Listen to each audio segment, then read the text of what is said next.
Welcome back to another technical deep dive here in the debug zone. Today we're tackling a big question and breaking it down with insights from other users.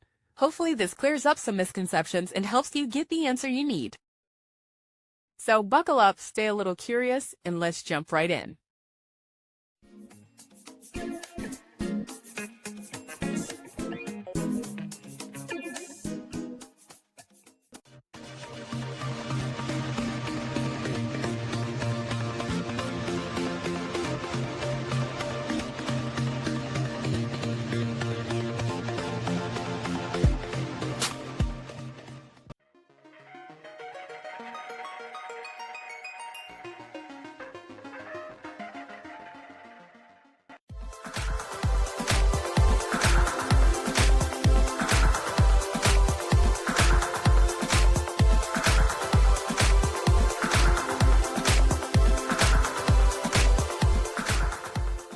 And that's a wrap.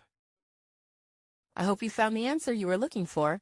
If you did, take a second to hit that subscribe button. It really helps out. And let me know in the comments which solution worked best for you. See you next time in the debug zone.